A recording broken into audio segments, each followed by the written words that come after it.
আসসালামু আলাইকুম রহমতুল্লাহ বারকাত। সূরাত মুজাম্মিল আমার খুবই প্রিয় একটি সূরা, এবং এই সূরার যে আয়াতটি আমি সবচেয়ে বেশি ভালোবাসি সে আয়াতটি হচ্ছে একেবারে শেষ আয়াতটি, ইন্না রব্বাকা ইয়ালামু আন্নাকা তাকুমু আদনা মিন সুলুসাইল লাইলি ওয়া নিসফাহু।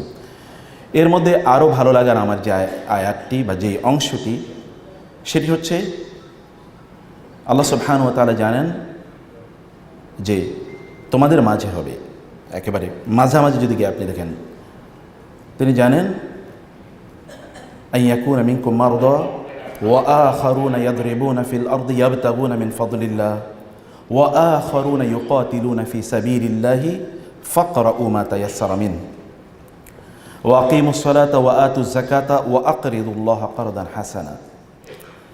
এই আয়াতে আল্লাহ সুবহানাহু ওয়া তাআলা তিনি মানুষকে তিনটা ক্যাটাগরিতে বিভক্ত করেছেন। যুদ্ধের ক্ষেত্রে যুদ্ধ করবেন আপনি, জীবনটা তো একটা যুদ্ধক্ষেত্র। যখন আপনি যুদ্ধ করবেন, the people are classified into three categories. এক দল হচ্ছে তারা অসুস্থ, দুর্বল, এবং এই কারণে তারা ঘরে বসে আছে। আর দুদল যাদের মর্যাদা সমান আল্লাহ তাআলার দৃষ্টিতে, এবং প্যারালালি আল্লাহ সুবহানাহু ওয়া তাআলা দুটো দলকে উল্লেখ করেছেন। একদল হচ্ছে আখারুনা ইয়াদরিবুনা ফিল আরদি ইয়াবতাগুনা মিন ফাদলিল্লাহ, যারা আল্লাহ সুবহানাহু ওয়া তাআলা এর জমিনে তারা ঘুরে বেড়ায় এবং তারা ব্যবসা বাণিজ্য করে। ইয়াবতাগুনা মিন ফাদলিল্লাহ। ভেরি ইন্টারেস্টিংলি কোরআনে দুটো শব্দ আছে। একটা শব্দ হলো ফদল, মানে অনুগ্রহ, আরেকটা শব্দ হচ্ছে খায়ের, মানে কল্যাণ। কিন্তু ইনভ্যারিয়েবলি এই দুটো শব্দ কেবল সম্পদকে বোঝায়, ওয়েলথকে বোঝায়। খায়ের মানে কল্যাণ, খায়ের মানে কল্যাণ। যেখানে দেখবেন মিন খায়রিন, তোমরা যা কিছুই কল্যাণকর ব্যয় করো না কেন, ওয়ামা তুনফিকু মিন খায়রিন, অথবা তোমাদের যদি কোনো খায়ের থাকে তখন তোমরা সেটা কি করবে। খায়ের মানে কল্যাণ, গুড, অথবা ফদল মানে হচ্ছে অনুগ্রহ, মার্সি অফ আল্লাহ। এটা কেবলমাত্র সম্পদকে বোঝায়। সম্পদের বাইরে দুটো শব্দের ব্যবহার করার নাই। এবং আল্লাহ সুবহানাহু ওয়া তাআলা বললেন, একদল লোক তারা জমিনে ঘুরে ঘুরে বেড়ায়, তারা ব্যবসা করে, ইয়াবতাগুনা মিন ফাদলিল্লাহ, তারা আল্লাহ সুবহানাহু ওয়া তাআলা যে রিজিক, এই রিজিক তারা খুঁজে খুঁজে বেড়ায়। এরা হচ্ছে এক ধরনের যোদ্ধা। ঠিক আরেক ধরনের যোদ্ধা আছে, ওয়া আখারুনা ইউকাতিলুনা ফি সাবিলিল্লাহ, আরেক দল আছে যারা আল্লাহর দ্বীনকে প্রতিষ্ঠা করার জন্য তারা যুদ্ধ করে। যুদ্ধের ময়দানে, এক রিয়েল ব্যাটল ফিল্ডে তারা আছে। এটা এরকম না যে আপনি কথা বলে অথবা অন্য কোনো মাধ্যমে দিন প্রতিষ্ঠার কাজ করছেন। No, they are real in the battle field, they are soldiers, এবং তারা যুদ্ধ করছে। দুটো প্যারালাল, দুটোর উদাহরণ আল্লাহ সুবহানাহু ওয়া তাআলা প্যারালাল দিয়েছেন, একটু উপরে নিচে এরকম না। ব্যবসায়ীরা আল্লাহ সুবহানাহু ওয়া তাআলার দৃষ্টিতে যোদ্ধা, এবং রিয়েল মুজাহিদের মতোই তারা সত্যিকার অর্থে যোদ্ধা। এবং ইসলাম ব্যবসাকে অথবা সম্পদ উপার্জনকে, সম্পদ ব্যয়কে এতটা গুরুত্ব প্রদান করেছে। কোরআনের সবচেয়ে গুরুত্বপূর্ণ একটি সূরা, সেই সূরা হচ্ছে সূরাতুল বাকারা। আপনি যদি তাকান তাহলে দেখবেন শেষের আয়াতগুলো প্রায় এইরকম টাইপের, আয়, ইনকাম এবং ইনভেস্টমেন্ট অথবা চ্যারিটি, এর বাইরে কোনো কথাই না। কেবল সেই আলোচনায় আল্লাহ সুবহানাহু ওয়া তাআলা করেছেন। একজন মুসলিম হিসাবে ব্যবসা অথবা সম্পদ উপার্জনের জন্য এতটুকুই যথেষ্ট। ইসলামের স্তম্ভ হচ্ছে 5টি, এর মধ্যে 3টা স্তম্ভ সরাসরি সম্পদের সাথে সম্পৃক্ত। সরাসরি আপনি ভালো মুসলিম হতেই পারবেন না, you will never become a good অথবা ফার্স্ট ক্লাস মুসলিম যদি আপনার কাছে যথেষ্ট পরিমাণ সম্পদ না থাকে। কিভাবে? আচ্ছা, ইমান তো এটা অন্তরের ইস্যু, এটা তো শরীরের ইস্যু না, বাহ্যিক কোনো কিছু দেখানোর ইস্যু নাই। কিন্তু তারপরে কি বলেন তো, ইমানের পরে দ্বিতীয় পিলার কি ইসলামের? নামাজ না 2 নম্বর পিলার? আপনি কি আমার কথা বুঝতে পারছেন? 2 নম্বর পিলারটা কি? নামাজ। আল্লাহ তাআলা কোরআনে বলেছেন, খুযু যিনাতাকুম ইনদা কুল্লি মাসজিদিন, তোমরা যখনই মসজিদে যাবা, নামাজ, মসজিদ মানে হচ্ছে নামাজের জায়গা। এটা আমাদের বোনদের তাদের ঘরের একটা নির্জন কোয়ার্টারও হতে পারে, যেখানে আপনি নামাজ পড়তে দাঁড়াবেন। আল্লাহ তাআলা বলছেন, তোমাদের সুন্দর জামা কাপড়গুলো পরে দাঁড়াও। এবং আপনি জানেন রাসূলুল্লাহ সাল্লাল্লাহু আলাইহি ওয়াসাল্লাম প্রতি জুমাবারের জন্য তার আলাদা জামা কাপড় থাকতো, এটা তিনি আগের দিন ব্যবহার করতেন না। এরকম একটা জামা ব্যবহার করে তারপরে তিনি সলাতে যেতেন। আল্লাহ বলেছেন, খুযু যিনাতাকুম, তোমাদের সবচেয়ে সুন্দর জামা কাপড়গুলো পরে তোমরা মসজিদে যাও। আমার কাছে তুমি আসবে, তুমি একেবারে ওই রকম জামা কাপড় পরে আসবে না। এবং জুমাবারে সুন্দর জামা কাপড় পরে, গোসল করে, আতর ব্যবহার করে কেউ যদি মসজিদে যায় তাহলে আপনি জানেন প্রত্যেকটা পদক্ষেপের জন্যে সে 1 বছর যদি সারা বছর রোজা রাখে এবং সারা বছর যদি তাহাজ্জুদের নামাজ আদায় করে তাহলে সে যে সওয়াব পাবে কেবলমাত্র প্রত্যেকটা পদক্ষেপের কারণে সেইটুকু করে সওয়াব পেয়ে যাবে। আচ্ছা, আমরা যদি মসজিদে যাই, ধরেন 1000 পদক্ষেপ মানে 1000 স্টেপ করে যদি আমরা মসজিদে যাই, তাহলে 1000 বছর বেঁচে থাকে রোজা রাখলে অথবা তাহাজ্জুদের নামাজ আদায় করলে যে সওয়াব পাওয়া যায় সেই সওয়াব আমরা পেয়ে যাব। কেবল আপনি সুন্দর জামা কাপড় পরে একটু আতর পারফিউম আপনি কীভাবে কিনবেন?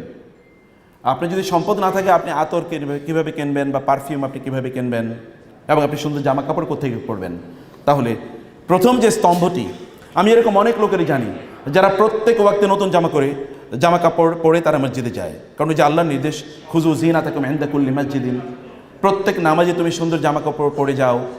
এবং আপনি বলবেন তার মানে কি তার হাজার হাজার সেট জামা কাপড়? না, তিনি খুবই পরিপাটি, তিনি সুন্দর করেই তার জামা কাপড়গুলোকে তিনি রাখেন এবং তিনি মসজিদে যখন আল্লাহর সামনে যান, যেমন আজকে এখানে যখন আপনি এসেছেন আপনি খুবই ফর্মাল সুন্দর ড্রেস পরে এসেছেন, আপনি কিন্তু টি শার্ট পরে এখানে আসেন না অনেকেই, অথবা বোনেরা তাদের সবচেয়ে সুন্দর পোশাকটি আপনি পরে এসেছেন। এটি যদি এরকম একটা আয়োজনে হয়, অনুষ্ঠানে হয়, তাহলে আল্লাহ সুবহানাহু ওয়া তাআলার সাথে সাক্ষাতে যাওয়ার জন্য নিশ্চয়ই আপনাকে সুন্দর জামা কাপড় পরে যেতে হবে। এবং এটা একটা রিচ মাইন্ডসেটের এক্সপ্রেশন, অভিব্যক্তি, যে আপনি খুবই সুন্দর একটা মন বা মানসিকতার অধিকারী। এতটুকু কি আমাদের জন্য যথেষ্ট না যে ইসলাম নামাজের পরে 2 নম্বর দ্বিতীয় নামাজ, 3য় নম্বর যে ইসলামের স্তম্ভর কথা বলেছে সেই স্তম্ভের নাম কি বলেন তো আপনারা? এই যে দেখেছেন আমাদের কনসেপ্টটা কোথায় ভুল? আমরা বলি নামাজ রোজা নামাজ রোজা, আল্লাহ বলছেন নামাজ জাকাত নামাজ জাকাত, আর আমরা বলছি নামাজ রোজা নামাজ রোজা।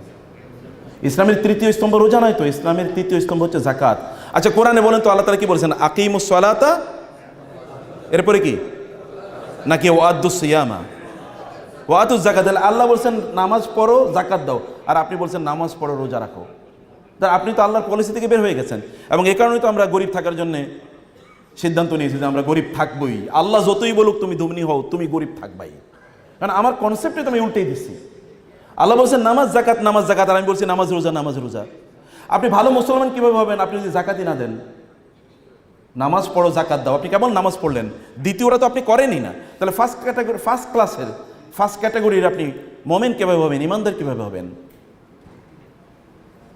ইসলামের 5টি স্তম্ভের মধ্যে প্রথমটা যদি মিসিং হয়, মানে প্রথমটা বলি আমি ইমানকে বাদ দিই, এরপরে যদি বলি দ্বিতীয়টা যদি মিসিং হয়, 3য়টাও মিসিং, আপনি জাকাত দিতেই পারছেন না। জাকাত আপনি কোত্থেকে দেবেন? আমার নিজেরই যদি না চলে তাহলে আমি জাকাত কোত্থেকে দেব? জাকাত মানে কি? আপনি খুবই স্বাবলম্বীভাবে মর্যাদার সাথে জীবনযাপন করার পর সার্টেন অ্যামাউন্ট অফ মানি যদি আপনার কাছে ক্যাশ অ্যাট হ্যান্ডস অথবা ইন ব্যাংকস অথবা কোনো একটা জায়গায় আপনার কাছে আছে, একটা সার্টেন অ্যামাউন্ট, যেটাকে আমরা বলি নেশাব পরিমাণ না থাকলে তো আপনি জাকাতও দেবেন না। তার নেশাব পরিমাণ সম্পদের অধিকারী হওয়া, এতটুকু তো আল্লাহ তাআলার নির্দেশ। আপনি কিভাবে সেই নির্দেশ থেকে দূরে থাকেন? এটা তো আল্লাহরই নির্দেশ যে তুমি দাও, তো আপনি দেবেন কোত্থেকে? অর্জন না করে আপনি দেবেন কোত্থেকে? তার মানে অর্জন করতে হবে, আপনাকে উপার্জন করতে হবে। এটা আমি 3য়টার কথা বলি। এবং সামহাউ অর আদার 4থটার সাথেও কিন্তু সম্পদের সম্পর্ক আছে। আপনি জানেন কোরআনে সূরাতুল বাকারায় আল্লাহ তাআলা বলেছেন ওয়ালাল্লাযীনা ইউতীকুনাহু ফিদিয়াতুন তুআমু মিসকিন, কেউ যদি রোজা রাখার সামর্থ্য না রাখে তাহলে তিনি কি করবেন? তিনি ফিদিয়া দেবেন না। ফিদিয়া মানে কি? একজন মিসকিনকে একদিনে খাবার দেয়া। তো আপনি খাবার কোত্থেকে দেবেন? আপনি নিজেরই খাবার নাই, আপনার নিজেরই খাবার নাই।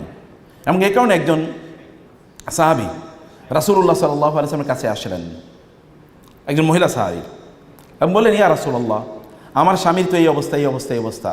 অথবা আরেকটা প্রেক্ষাপটে স্বামী এসছেন রাসূলের কাছে এবং এসে বলেন ইয়া রাসূলুল্লাহ, আমি তো এরকম একটা অপরাধ করেছি, অপরাধের জন্য আমাকে কাফারা দিতে হবে টাকা পয়সা, এখন আমার তো টাকা পয়সা নাই। রাসূল ইসলাম বলেন আচ্ছা ঠিক আছে, তুমি একটু দাঁড়াও, তোমার জন্য আমি ব্যবস্থা করছি। এর মধ্যে জাকাতের খেজুর আসলো, জাকাতের খেজুরের একটা অংশ রাসূলুল্লাহ সাল্লাল্লাহু আলাইহি ওয়াসাল্লাম তাকে দিয়ে দিলেন। দিয়ে দেওয়ার পরে বললেন যাও এগুলো মানুষকে দাও। বলে ইয়া রাসূলুল্লাহ, কাকে দেব? বলে গরিবদেরকে দেবা। বলে মদিনায় তো আমার সেই গরিব কেউ নাই। এটা শুনে রাসূল ইসলাম হেসে দিলেন এবং হেসে দিয়ে বলেন যাও তোমারটা তুমি খাও, যাও তোমার জাকাত তুমিই খাও, তারপরেও তুমি খাও বাঁচো। আপনি বলেন তো এরকম একজন মানুষ, এর চেয়ে কি ওই ব্যক্তি বেশি মর্যাদাবান না যে ব্যক্তি বিপদে পড়লেও তিনি সাদাকা করতে পারেন? তিনি চ্যারিটি করতে পারেন অথবা তিনি দান করতে পারেন, আর এটা করার জন্য নিশ্চয়ই আপনার সম্পদ লাগবে। সম্পদ ছাড়া আপনি কীভাবে চলবেন, কীভাবে করবেন? সাহাবায়ে কেরামের একদল সূরাতুত তাওবাতে আছে, তাবুকের যুদ্ধের কথা বলছি, ভয়াবহ অবস্থা। আপনারা জানেন তাবুকের যুদ্ধে 30,000 সৈন্যকে যুদ্ধের অস্ত্র শস্ত্র দিয়ে সজ্জিত করতে হবে, আবার এত দূরের জার্নি যে প্রচুর পরিমাণ খাবারও নিয়ে যেতে হবে, ফলে একটা হিউজ ওয়ার ফান্ড লাগবে। রাসূলুল্লাহ সাল্লাল্লাহু আলাইহি ওয়াসাল্লাম বললেন প্রত্যেককে এই ওয়ার ফান্ডে কন্ট্রিবিউট করতে হবে, প্রত্যেককে কন্ট্রিবিউট করতে হবে, এবং যারা যুদ্ধে যাবে তাদের নিজেদের যুদ্ধের অস্ত্র এবং বাহন ছাড়া তো এত লম্বা সফরে যেতে পারবেন না, তার বাহন অর্থাৎ তার ওট অথবা তার ঘোড়া তার নিজের সংগ্রহ করতে হবে, এবং তার অস্ত্র বর্ম এবং তার তলোয়ার অথবা তীর এগুলো তার নিজের কালেক্ট করতে হবে। স্টেট এমন একটা অবস্থায় নাই যে যোদ্ধাদেরকে সব কিছু সরবরাহ করবে। এখন মিলিটারিতে আপনারা জানেন পৃথিবীর সবচেয়ে বেশি ব্যয় হয় মিলিটারিতে, তাই না? তো সিকিউরিটিতে এখন মিলিটারি ইকুইপমেন্টগুলো কেনে কে? সরকার কেনে না, রাষ্ট্র তো কেনে, নাকি আর্মিরা কেনে? রাষ্ট্র কেনে তাদেরকে প্রদান করে। এই কারণে পৃথিবীর সবচেয়ে বড় ব্যয় হচ্ছে সিকিউরিটি খাতে বা এই আর্মস বা উইপন্স এগুলো কেনার খাতে। রাসূলুল্লাহ সাল্লাল্লাহু আলাইহি ওয়াসাল্লাম জানিয়ে দিলেন যে আমাদের এরকম সামর্থ্য নাই রাষ্ট্র তোমাদেরকে এতটুকু দেওয়ার জন্যে। একদল সাহাবী আসলেন এবং এসে বললেন, ইয়া রাসূলুল্লাহ, আমাদের তো কিছু নেই, আমরা যুদ্ধে যেতে চাই, অস্ত্রও নাই এবং উট ঘোড়াও নাই, আপনি আমাদেরকে দেন। রাসূলুল্লাহ বলেন, লা আজিদু মা আহমিলুকুম আলাইহি, আমি তোমাদেরকে দেয়ার মতো অস্ত্রও নাই, এরকম বাহনও নাই, আমি কোত্থেকে দেবো? আমার কাছে নাই, স্টেট এরকম অবস্থা নেই, বাইতুল মাল এরকম সম্পদ নাই। আল্লাহ তাআলা কোরআনে চিত্রায়ন করছেন, তারা ফিরে যাচ্ছে, ওয়া আ'য়ুনুহুম তাফিদু মিনাদ দাম'i, তখন তাদের চোখ থেকে পানি পড়ছে, তারা কাঁদছেন, কারণ যুদ্ধের ময়দানে তারা যেতে পারেন না এবং তাদের সম্পদ নাই, এই মহান যুদ্ধে অংশগ্রহণ করার মতো সম্পদ নাই, সেখানে চ্যারিটি করার মতো, ওয়ার ফান্ডে কন্ট্রিবিউট করার মতো, তারা কাঁদছেন। সাহাবায়ে কেরাম রাদিয়াল্লাহু তাআলা আনহুম যখন তাদের সম্পদ না থাকতো এবং এই কারণে তারা কন্ট্রিবিউট করতে না পারতেন, তারা কেঁদেছেন, কোরআন তা চিত্রায়িত করেছে। আর এর বিপরীতে আপনারা দেখেন তো অন্যরা, আবু বকর রাদিয়াল্লাহু তাআলা আনহু, আব্দুর রহমান ইবনে আউফ, ওসমান ইবনে আফফান রাদিয়াল্লাহু তাআলা আনহু, তাদের কথা একবার চিন্তা করে দেখেন তারা কী পরিমাণ অংশগ্রহণ করেছে। সম্মানিত ভাইরা বোনেরা, আমি যে কথা বলছি যে আপনি যদি যুদ্ধও যেতে চান বা যুদ্ধ যদি আপনি করতে চান, সেখানে কিন্তু আপনার সম্পদ লাগবে। সেই জায়গায় একজন মানুষ সম্পদের বাইরে তার নিজেকে চিন্তা করে কীভাবে, একজন মুসলমানের প্রত্যেকটি মুহূর্তে তার এটার প্রয়োজন হয়। কারণ তিনি যদি ফিদিয়া দিতে চান, তিনি যদি রোজা না রাখতে পারেন, তাহলে তাকে ফিদিয়া দেওয়া লাগে, তার জন্য তার সম্পদ লাগবে। সর্বশেষ ইসলামের স্তম্ভ কি বলেন তো? ইসলামের 5টা স্তম্ভ না, পঞ্চম স্তম্ভ কি? হজ তো ফ্রি করা যায় না কেন? বাংলাদেশ সরকার ফ্রি নেয় না হজে? সৌদি আরব ফ্রি নেয় না? হজ করতে কত টাকা লাগে বলেন তো? এখন 7 লাখ টাকা লাগবে। এটা তো একেবারে গরিবী হালতে করলে, যদি একটু ভালো হালতে করতে চান তাহলে কত লাগবে? তো এই টাকা আসবে কোত্থেকে? আমরা রাস্তায় এবার ভিক্ষা করবো যে আমাদেরকে টাকা দেন, তারপরে হজ করতে যাব নাকি? হজ করার জন্য ইউ নিড মানি। আচ্ছা, একজন মুসলিম তিনি যদি ইসলামের সরাসরি দুটো স্তম্ভ যেটি সম্পদের সাথে সম্পৃক্ত, এটা তিনি যদি সম্পাদন না করতে পারেন, আর বাকি অন্য কেউ সরাসরি এই যে 5টি স্তম্ভ এর মধ্যে যে দুটো সরাসরি সম্পদের সাথে সম্পৃক্ত তিনি সেগুলো করছেন, তিনি আমার চেয়ে বেটার মুসলিম নাকি দুর্বল মুসলিম কি হবেন? অবভিয়াসলি আমরা যদি বাহ্যিক দৃষ্টি দেখি তিনি বেটার মুসলিম হওয়ার কথা, কারণ হজ করলে তার সকল গুনাহ আল্লাহ মাফ করে দেবেন। যাকাতের কারণে আল্লাহ সুবহানাহু ওয়া তাআলা প্রত্যেক একের জন্য আল্লাহ তাআলা তাকে 700 গুণ বাড়িয়ে দেবেন, এটা তো দুনিয়াতে। কিন্তু আখিরাতে আল্লাহ সুবহানাহু ওয়া তাআলা ওয়া মা ইনদাল্লাহি খায়রুল লিল আবরার, আল্লাহ তাআলা বলেছেন যারা দান সাদাকা করে আল্লাহ তাআলা তাদের জন্য এত কিছু ব্যবস্থা করে রেখেছেন যেটি কেবল আল্লাহ তাআলাই জানেন। এবং আপনি জানেন হাদিস শেষে রাসূল সাল্লাল্লাহু আলাইহি ওয়াসাল্লাম বলেছেন, আল মারউ ফি যিল্লি সাদাকাতিহি ইয়াউমাল কিয়ামা, কিয়ামতের দিন যখন সূর্যটি একেবারে আপনার মাথার উপরে চলে আসবে, তখন আপনার এই যাকাত অথবা সাদাকায়ের সম্পদ এখানে এসে ছায়া হয়ে দাঁড়াবে, আমরেলা হয়ে দাঁড়াবে, তখন আমরেলা হয়ে দাঁড়াবে। আল্লাহ সুবহানাহু ওয়া তাআলা মানুষের অন্তরের অবস্থা জানেন, ইবাদত কার কবুল হবে হবে না সেটা আল্লাহ তাআলাই ভালো করে জানেন। কিন্তু আপনাকে তো ইবাদত করতে হবে, তারপরেই তো মূল্যায়ন। ইবাদত যদি আমরা না করি তাহলে মূল্যায়ন পাবে কোত্থেকে? প্রিয় ভাইয়েরা বোনেরা, আমাদের জন্য কি এতটুকুই যথেষ্ট নয় যে ইসলামের 5টা স্তম্ভের মধ্যে 2টো স্তম্ভ সরাসরি সম্পদের সাথে সম্পৃক্ত? আমাদের জন্য কি এতটুকু যথেষ্ট নয় ইসলাম যেখানে এসছে সেটা কিন্তু একটা ব্যবসায়িক সিটি, আপনি জানেন ওয়ার্ল্ড ট্রেড সেন্টার, জানেন কি না? মক্কা কিন্তু ওয়ার্ল্ড ট্রেড সেন্টার, জানেন কি না এটা? আচ্ছা, এখনকার কথা আমি বাদ দিই, এর আগে বলেন মক্কা লোকেরা কেন আসতো? মক্কা লোকেরা আসতো কেন? হজ করার জন্য। আচ্ছা, হজের সময় কি হয়? বিভিন্ন দেশের লোকজন সেখানে যায়। আমি ইসলামের এই সময়ের কথা বলছি না, আমি সেই জাহিলি যুগের কথা বলছি। জাহিলি যুগেও কিন্তু মক্কা ছিল ওয়ার্ল্ড ট্রেড সেন্টার, গোটা পৃথিবীর ব্যবসায়িক কেন্দ্রবিন্দু। এবং কোরআনে আল্লাহ সুবহানাহু ওয়া তাআলা সূরাতুন নাহলে বলেছেন, ওয়াদারাবাল্লাহু মাসালান কারিয়াতান আমিনাতান মুতমাইন্নাতান ইয়াতিহা রিজকুহা রাগাদান মিন কুল্লি মাকানিন, যে আল্লাহ তাআলা তোমাদেরকে এমন একটি গ্রাম, এমন একটি জনপদের উদাহরণ দিচ্ছেন, যে জনপদটি নিরাপদ এবং এটি সমৃদ্ধ, এটি প্রশান্ত। কারণ সব জায়গা থেকে এখানে অর্থনীতি আসে, টাকা পয়সা সব জায়গা থেকে এখানে অর্থ আসে। আমরা যদি এখন হজ করতে যাই, পৃথিবীর এমন কোনো দেশ নাই যেখান থেকে লোকেরা হজ করতে যায় না। যখন হজ করতে লোকেরা যায়, তখন সেখানে ইকোনমিক ভাইব্রেশনটা কেমন হয় বলেন তো? কি পরিমাণ ইকোনমিক ভাইব্রেশন হয়। যারা যায় তারা তো ধরুন সেখানে গিয়ে তারা হোটেলে থাকে, তারা সেখানে খাওয়া দাওয়া করে এবং সেখান থেকে তারা কিছু গিফট বা হাদিয়া তারা কেনা কাটা করে। অর্থ যত প্রবাহ হয়, আপনারা জানেন ইকোনমিতে বলা হয় অর্থ যত প্রবাহ হবে তত কি সমৃদ্ধি বাড়বে। অর্থ যদি কোথাও স্ট্যাগনেন্ট অবস্থায় থাকে, তাহলে তো এটা অর্থনীতিকে দুর্বল করে দেবে। অর্থাৎ অর্থ প্রবাহ হতে হয়, মার্কেট ইকোনমি, মার্কেটে যেতে হয় টাকা পয়সা। মক্কা এমন একটা জায়গা তৈরি হয়েছে যেখানে আপনার প্রচুর পরিমাণ সম্পদের প্রবাহ প্রত্যেকটি মুহূর্তে হতে পারে, এবং আপনার নবী ওইখানে জন্ম নিয়েছেন। আচ্ছা, আমাদের জন্য কি এতটুকুই যথেষ্ট নয়? নবী তিনি ব্যবসায়ী ছিলেন। আমাদের জন্য কি এতটুকুই যথেষ্ট নয়? যেখানে 1 রাকাত নামাজ আদায় করলে 1 লক্ষ রাকাতের সওয়াব পাওয়া যায়, সেই জায়গাটি মক্কা, পৃথিবীর সবচেয়ে বড় অর্থনীতির কেন্দ্র। এবং কোরআনে আল্লাহ সুবহানাহু ওয়া তাআলা কুরাইশদেরকে খোঁটাও দিয়েছেন এই কথা বলে, রেহলাতা শিতাই ওয়াস সাইফ ফালিয়াবুদু রাব্ব হাযাল বাইতিল্লাযী আত'আমাহুম মিন জু'। তোমরা তো না খেয়ে মারা যাওয়ার কথা ছিল, কারণ মক্কায় কোনো উৎপাদন নাই, এখানে কোনো কি এগ্রিকালচারাল ল্যান্ড নাই, এখানে কোনো ইন্ডাস্ট্রি নাই, এখানে এমনকি কোনো ওয়াটার নাই। কারণ ওয়াটার ছাড়া আপনি কীভাবে উৎপাদন করবেন? ওয়াটার তো নাই, এখানে পানি নাই। তো আল্লাহ তাআলা বললেন, তোমরা তো না খেয়ে মারা যাওয়ার কথা ছিল, কিন্তু আমি যে তোমাদেরকে খাদ্য দিয়েছি, আমি যে তোমাদের জন্য রেহলাতা শিতাই ওয়াস সাইফ, তোমরা বছরে 2টো বিজনেস ট্রিপ করো, একটা শীতকালে আর একটা কি গ্রীষ্মকালে, একটা যাও সিরিয়ার দিকে, একটা যাও ইয়েমেনের দিকে। এই যে তোমাদের ইকোনমিক ভাইব্রেশন, এই যে সারা পৃথিবী থেকে লোকেরা এখানে আসে এবং তারা তাদের বিভিন্ন dollar in their local currencies অথবা সেন্ট্রাল কারেন্সি অথবা তোমাদের দেশের টাকা তারা কিনে নিয়ে এসে এখানে তারা বিভিন্নভাবে তোমাদেরকে কন্ট্রিবিউট করে তোমাদের ইকোনমিতে। এই কারণেই তো কৃতজ্ঞ হয়ে ফালিয়াবুদু রাব্ব হাযাল বাইত, এই ঘরের রবের তোমাদের ইবাদত করা দরকার।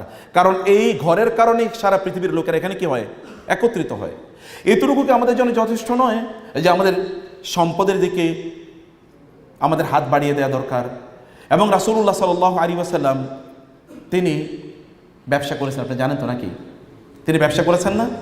তিনি 12 বছর যখন তার বয়স, তখন তার চাচার সাথে তিনি ব্যবসা করেছেন। এমনকি আমাদের বোনেরা এখানে জানেন, খাদিজা রাদিয়াল্লাহু তাআলা আনহা রাসূল ইসলামকে বিয়ে কেন করলেন বলেন তো? কেন বিয়ে করেছেন? কারণ খাদিজা রাদিয়াল্লাহু তাআলা আনহার বিজনেস পার্টনার, যেটাকে আপনারা মুদারাবা বলেন, বিজনেস পার্টনার অথবা বিজনেস ম্যানেজার হিসেবে তিনি গিয়েছিলেন সিরিয়াতে। সিরিয়াতে গিয়ে তিনি অসাধারণ ব্যবসা করলেন। ব্যবসা তো আপনাকে বুঝতে হবে কোন পণ্যটা আপনি কিনবেন এবং কোন পণ্যটা আপনি বিক্রি করবেন। এটা না বুঝলে তো এই কারণে বলা হয় যে কেনার সময় যদি না জেতা যায়, তাহলে কি বেচার সময় কোনোদিন জেতা যাবে? No, never. তিনি কেনার সময় জিতেছেন, কারণ তিনি ওইখানে গিয়ে কেবল বিক্রি করেন নাই, ওইখান থেকে তিনি পণ্য কিনে নিয়ে এসেছেন যেটা মক্কার এই হাটে বাজারে তিনি বিক্রি করতে পারবেন। এবং খাদিজা রাদিয়াল্লাহু তাআলা আনহার তার পিএস ছিল, তার নাম ছিল মাইসারা। মাইসারা এসে খাদিজাকে বললেন, এবং it is reported in the history books, তিনি বলেছেন, আমরা খাদিজার গত 40 বছর ব্যবসা করেছি, গত 40 বছর ব্যবসায় আমরা যে প্রফিট করেছি, এবার মুহাম্মদ আমাদের সাথে যাওয়ার পর সাল্লাল্লাহু আলাইহি ওয়াসাল্লাম, তিনি তখনও তো নবুয়তের দায়িত্ব পান নাই, এত পরিমাণ ব্যবসা করেছে আমাদের 40 বছরের ইতিহাসে এরকম ব্যবসা কখনোই হয় নাই। ব্যবসার ক্ষেত্রে অ্যাকিউমেন, ব্যবসার ক্ষেত্রে এক্সপেরিয়েন্স অথবা সফলতা, এটা বিশাল বড় একটা মানদণ্ড। এবং আপনি জানেন খাদিজা রাদিয়াল্লাহু তাআলা আনহা তিনি কিন্তু মক্কার সবচেয়ে ধনী নারী এবং সবচেয়ে সুন্দরী, সবচেয়ে নোবেল ফ্যামিলির নারী। মক্কার সকল নোবেল লোকেরা তাকে বিয়ে করার প্রস্তাব দিয়েছে, তিনি কাউকে বিয়ে করেন নাই। তার এত সম্পদ, এমনি আভিজাত্য, অতএব তার প্যারালেল তিনি তাকে খুঁজে পান নাই। এর মধ্যে যখন মুহাম্মাদের ব্যাপারে, ইয়াং মুহাম্মাদের ব্যাপারে তারই পার্সোনাল সেক্রেটারি এসে এরকম হিউজ প্রফিউজলি তার ব্যাপারে অ্যাপ্রেজ করলেন, তার সম্মান এবং মর্যাদা অথবা তার ব্যাপারে প্রশংসা করলেন, খাদিজা তার প্রতি দুর্বল হয়ে গেলেন এবং খাদিজা তার নিজের কাজিন অথবা তার বোন, তার নাম ছিল হালা, তাকে ডাকলেন এবং ডেকে বলেন, তুমি একটু যাও তো আমার পক্ষ থেকে, একটু মোহাম্মদের বলো আমি তারে বিয়ে করতে চাই। আমি কি করতে চাই? তাকে বিয়ে করতে চাই। সাল্লাল্লাহু আলাইহি ওয়াসাল্লাম। একজন নারী, নারীরা কিন্তু সাধারণত অ্যাপ্রোচ করে না, পুরুষরা অ্যাপ্রোচ করে। আর উনি কিন্তু সাধারণ নারী না, উনি মক্কার সবচেয়ে সম্ভ্রান্ত নভেলিস্ট ওমেন এবং রিচেস্ট ওমেন। তাকে সবাই বিয়ে করে যেন উদ্গ্রীব। এবার তিনি আরেকজনের কাছে প্রস্তাব পাঠাচ্ছেন, আমি তাকে বিয়ে করতে চাই। What was the reason? His business integrity, সম্পদ উপার্জনের জন্যে তার যে দক্ষতা যোগ্যতা, এই দক্ষতা যোগ্যতাই খাদিজা রাদিয়াল্লাহু তাআলা আনহাকে তার প্রতি আন্তরিক করে তুলেছে এবং বিয়ে হয়েছেন। আচ্ছা, এরপরে কি হয়েছে বলুন তো? খাদিজা রাদিয়াল্লাহু তাআলা তাকে বিয়ে করার পর এতদিন খাদিজা তার নিজের, তিনি কিন্তু তার বাবার কাছ থেকে সম্পদ পেয়েছেন। তার বাবা খুয়াইলিদ, তিনি ছিলেন অনেক বড় ব্যবসায়ী এবং এই ব্যবসাটাকে তিনি সফলতা, এই যে আমাদের বোনদের কথা বলছি, আপনি কেন খাদিজা হবেন না? আপনি কেন খাদিজা হবেন না রাদিয়াল্লাহু তাআলা আনহা? কেন খাদিজার মতো সম্পদের মালিক হবেন না? রাসূলুল্লাহ সাল্লাল্লাহু আলাইহি ওয়াসাল্লাম যখন খাদিজাকে বিয়ে করেন, এখনও তিনি নবুয়তের দায়িত্ব প্রাপ্ত হননি। খাদিজা বললেন, আপনি তো সম্পদ খুব ভালো ম্যানেজ করতে পারেন, এবার সব পুরোটা আপনি নিয়ে যান, আপনার মতো করে আপনি ম্যানেজ করেন। নবুয়তের আগ পর্যন্ত তিনি কিন্তু ব্যবসা করেছেন এবং এই সম্পদগুলো তিনি আরও এগুলোকে বাড়িয়েছেন এবং সমাজের এমন কোনো কাজ নাই যে কাজে এটা তিনি লাগান নাই। আপনি জানেন সেই বিখ্যাত হাদিসটি, যখন তিনি নবুয়ত প্রাপ্ত হলেন, হেরা গুহা থেকে যখন তিনি ফিরে আসেন এবং তিনি বললেন তার স্ত্রীকে, জাম্মিলুনি, আমি খুব জ্বর ফিল করতেছি, কারণ আমি ভয় পেয়েছি, আমাকে একটু চাদর বা কম্বল এটা দিয়ে একটু আমাকে ঢেকে দাও তো। তিনি ঢেকে দিলেন, বলেন, প্রিয় স্বামী কী হয়েছে আপনার? বলে, এরকম একটা ভয়াবহ টেরিবল এক্সপিরিয়েন্স। কারণ জিবরিল আলাইহিস সালাম এসেছেন, তাকে জড়িয়ে ধরেছেন, তাকে বলেছেন পড়ো, তাকে বুকের সাথে পিষ্ট করেছেন, হাড় গোড় প্রায় ভেঙে যায়, এমন একটা অবস্থা। It was so terrible an experience. তিনি বলে, আমি এরকম ভয় পেয়েছি, আমি কি ভূতে ধরলো, আমি কি পাগল হয়ে গেলাম? খাদিজা কি বলেছেন জানেন? না, কাল্লা আল্লাহি, অসম্ভব, নো নেভার, লা ইউজিক আল্লাহু আবাদা, আল্লাহ তাআলা আপনাকে কখনোই লাঞ্ছিত করবেন না। কারণ কি? ইন্নাকা লা তাসিলুর রাহিমা ওয়া তাহমিলুল কাল্লা ওয়া তাকসিবুল মা'দুমা ওয়া তুঈনু আলা নাওয়াইবিল হক। আপনি তো যারা সমাজে বিধবা, ইয়াতিম, অসহায়, দুর্বল, গরিব, তাদের পেছনে আপনি সম্পদ ব্যয় করেন। আপনি যখন আয় ইনকাম করেন, মনে হচ্ছে যেন আপনি গরিবদের জন্য আয় করেন, আপনি তাদের জন্য অকাতরে বিলিয়ে দেন। কেউ বিপদে পড়েছে, আপনি সেখানে গিয়ে সাদাকা করেন। কেউ অসুস্থ, আপনি তার অসুস্থতার তার চিকিৎসার জন্য আপনি অর্থ ব্যয় করেন। আপনি সমাজে এত পরিমাণে ইকোনমিক কন্ট্রিবিউশন, আপনি সহিহ বুখারীতে যান, দেখেন না হাদিসটা কি, আমি তাকে রেফারেন্স দিয়ে দিলাম। সবগুলো বক্তব্য হচ্ছে তার সোশ্যাল ইকোনমিক কন্ট্রিবিউশন। তিনি সমাজে অর্থনৈতিকভাবে তিনি কন্ট্রিবিউট করেছেন। অর্থনীতি আসবে কোত্থেকে? আপনি যদি আপনার কন্ট্রিবিউশন আসবে কোত্থেকে যদি আপনার কাছে সম্পদ না থাকে? আপনার নবী তিনি ব্যবসায়ী ছিলেন, এতটুকু কি আমাদের জন্য সম্পদ উপার্জনের জন্য যথেষ্ট নয়? রাসূলুল্লাহ সাল্লাল্লাহু আলাইহি ওয়াসাল্লাম বলেছেন, আত-তাজিরু সাদুকুল আমিন মা'আশ শুহাদা ওয়ান নাবিয়্যিন ওয়াস সিদ্দিকিন। যারা সত্যবাদী ব্যবসায়ী, যারা বিশ্বস্ত ব্যবসায়ী, এরা কিয়ামতের দিন থাকবে কাদের সাথে? নবীদের সাথে জান্নাতে থাকবে, সিদ্দিকদের সাথে আবু বকরদের সাথে থাকবে জান্নাতে, শহীদদের সাথে অর্থাৎ ওমর এবং ওসমান আলীদের সাথে জান্নাতে থাকবে। সুবহানাল্লাহ পড়বেন না? আপনি আল্লাহ রাসূল সাল্লাল্লাহু আলাইহি ওয়াসাল্লাম নবী এবং সিদ্দিক এবং শুহাদাদের সাথে ব্যবসায়ীদের পার্থক্য করেন নাই। পার্থক্য একটা জায়গা আছে যে নবীরা নবুয়ত কেবল দিন প্রচার করেছে, এতটুকুই, কিন্তু ব্যবসায়ীরা দিন প্রতিষ্ঠার জন্য সবচেয়ে বেশি অবদান রেখেছে। আচ্ছা, আপনি একবার চিন্তা করে দেখেন তো, মসজিদগুলো কোত্থেকে চলবে যদি আপনার টাকা না থাকে? মাদ্রাসাগুলো কোত্থেকে চলবে যদি তার টাকা না থাকে? দিনই দাওয়াতি কাজ কোত্থেকে চলবে যদি আপনার টাকা না থাকে, যদি আপনার সম্পদ না থাকে? এগুলো কোত্থেকে চলবে? ফলে নবীরা যে কাজ করেছে ঠিক প্যারালালি একই কাজ ব্যবসায়ীরা করে থাকেন, যদি তারা সৎ এবং দিনদার ব্যবসায়ী হন। যদি তারা সৎ এবং দিনদার ব্যবসায়ী হন, আপনি কেন আপনার নিজকে বঞ্চিত করবেন? আপনার যেটা রিয়েল এস্টেটের কথা বলছেন, কোরআনে রিয়েল এস্টেট সংক্রান্ত আয়াতগুলো আমার সবচেয়ে প্রিয়। কীভাবে প্রিয় আমি বলি, যেমন সূরাত আস-সফে আল্লাহ তাআলা বলেছেন, হে লোকেরা, আমি কি তোমাদেরকে এমন ব্যবসার কথা বলবো না যে ব্যবসা তোমাদেরকে এই প্রদান করবে, এবং কি ওয়া মাসাকিরা তাইয়্যিবাতান ফি জান্নাতি আদন, তোমাদের জন্য আল্লাহ তাআলা জান্নাতুল আদনে, ইডেন গার্ডেন বলা হয়। ইডেন গার্ডেন মানে কি? একেবারে চারিদিকে প্রচুর পরিমাণ গাছালি বেষ্টিত এমন একটা বাসা। ধরুন আপনার এমন একটা বাংলো আছে, যে বাংলোতে আপনার ডুপ্লেক্স একটা বাসা আছে, সামনে একটা ফোয়ারা আছে, সেখানে পানি কুলকুল করে পানি বয়ে যায়, এবং অনেক ধরনের গাছ আছে, এখানে সকল ধরনের ফ্রুটস এর গাছ আছে, মানে সকল ধরনের ফলের গাছ আছে, সকল ধরনের ফুলের গাছ আছে, প্রচুর পরিমাণ মালি আছে। ধরেন 100-200 মালি আপনার এই বাগানে কাজ করে। আবার আপনার এই যে একটা হ্রদের মতো বা একটা লেকের মতো আছে, এই লেকে এখানে প্রচুর পরিমাণ বিভিন্ন রং বেরঙের মাছ পাওয়া যায়, বুঝতে পেরেছেন? এবং আপনার বারবিকিউ করার জন্য আলাদা একটা জায়গা আছে, যেখানে আপনি আপনার পরিবারের সদস্যদেরকে নিয়ে এখানে বসে খান আপনি। এবং আপনার এখানে শীতের সময়ও আপনি খুব মজা পান, এবং আপনি গরমের সময় খুবই মজা পান। একেবারে কুল অ্যান্ড কাম একটা এনভায়রনমেন্ট, পাখিগুলো সেখানে একটু কিচিরমিচির আওয়াজ করে। ওইখানে আপনার প্রচুর পরিমাণ হরিণ সহ অন্যান্য প্রাণী আছে, একটা চিড়িয়া নিজেও তৈরি করেছেন। এবং আপনার বাসাটা এত অসাধারণ যে ওইখানে গেলেই আপনার শান্তি এবং প্রশান্তিতে আপনার চোখ জুড়িয়ে যায়, আপনি তাকালেই আপনার চোখ ভরে যায়, আপনার আনন্দ লাগে। ওইখানে গেলে আপনি প্রচণ্ড চারিদিকে খুবই অস্থিরতার মধ্যে আছে, কিন্তু আপনি ঘরের মধ্যে ঢোকার পরে প্রশান্তি, মনে হচ্ছে যেন রাজ্যের শান্তি এসে আপনাকে কি ভরে দিয়েছে। এরকম একটা ঘর যদি আপনার থাকে কেমন হবে? এরকম একটা ঘরের চিত্র কিন্তু আল্লাহ তাআলা জান্নাতে বলেছেন। আর দুনিয়া থেকে এরকম ঘর বানানো যায় না? যায় কি না? আপনি চাইলে কি 1 বিঘার উপর একটা আপনার নিজের বাড়ি বানাতে পারেন না? পারেন কি না? তো আপনি তো জান্নাতি বাড়ি দুনিয়াতেও বানাতে পারেন। এটা তো আল্লাহ সুবহানাহু ওয়া তাআলা আল্লাহ তো এটাকে নেগেট করেন নাই, ডিনাই করেন না, ডিসগ্রেস করেন নাই, ডিসডেইন করেন না। আল্লাহ তাআলা এটাকে ঘৃণাও করেন নাই, এবং এটা আপনাকে ডিসকারেজও করেন, এবারে এনকারেজ করেছেন। এবং আপনি জানেন, একজন ব্যক্তি রাসূলুল্লাহ সাল্লাল্লাহু আলাইহি ওয়াসাল্লামের কাছে আসলেন এবং বললেন যে এই অবস্থা। রাসূল বলেন, ইজান আনতা মালিকুন, তুমি তো রাজা, সম্রাট। বলে কি? যেই ব্যক্তির কি আছে, একজন সুন্দরী দিনদারি একজন স্ত্রী আছে বা একজন স্বামী আছে, বোনদের জন্য বলছি, এবং তার কি আছে? আল বাইতুল ওয়াসি, তার একটা ভালোবাসা আছে, যেখানে তার পরিবারের সকল সদস্যদেরকে নিয়ে তিনি থাকতে পারেন। তার মাকে নিয়ে, তার মায়ের জন্য একটা কি, এটা মাদার্স রুম, যেমন কিচেন আছে আপনার, অথবা কি এটা কিডস রুম অথবা চিলড্রেন্স রুম, যেমন মাস্টার বেড। তাহলে এটা কি আপনার প্যারেন্টস বেড, মানে বাবার জন্য একটা আলাদা রুম, মায়ের জন্য একটা আলাদা রুম, ভাই বোনদের জন্য আলাদা রুম, গেস্টদের জন্য আলাদা রুম। এরকম একটা যদি বাসা আপনার থাকে, তাহলে কি অসাধারণ হতে পারে। আপনি প্রচুর লোককে এন্টারটেইন করতে পারবেন, আপনার ভালো লাগবে। আমার মায়ের জন্য কিন্তু আমি আলাদা একটা রুম রেখেছি, আমার মায়ের সেই রুমে থাকেন। আমার বাবার জন্য আমি আলাদা একটা রুম রেখেছি, এটা আমার বাবা থাকেন, আমি এটা অন্য কাউকে এনে ঢুকতে দিই না। এটা কেমন হতে পারে? ওয়াও টাইপের হতে পারে না? এটা থেকে আপনি আপনার নিজকে কেন বঞ্চিত করবেন?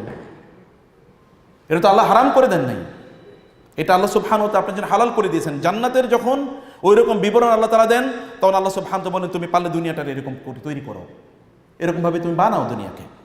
এবং এটা যদি রিয়েল এস্টেট, ওটা যদি প্রাইম হয়, যেমন সমুদ্র সৈকতের পাশে আপনার একটা ডুপ্লেক্স আছে, খুব অসাধারণ। আপনার যখনই মন খারাপ হয় তখন ওইখানে গিয়ে আপনি থাকেন। আবু বকরের অবস্থাটা কি রাদিয়াল্লাহু তাআলা আনহু? গোটা মুসলিম উম্মার সকল ইবাদত যদি একটা দাড়ি পাল্লায় দেওয়া হয়, আবু বকরের ইবাদত যদি আরেকটা দাড়ি পাল্লায় দেওয়া হয়, কার ইবাদত বেশি বাড়বে বলেন তো? দাড়ি পাল্লা কারটা বেশি ওজন হবে? আবু বকরের। তো কি কারণটা কি? কারণটা কি? ওমর রাদিয়াল্লাহু তাআলা আনহু এবং আবু বকরের সাথে একবার কি নিয়ে একটু কথা কাটাকাটি হয়েছে, দুজন তো খুব ক্লোজ ফ্রেন্ড।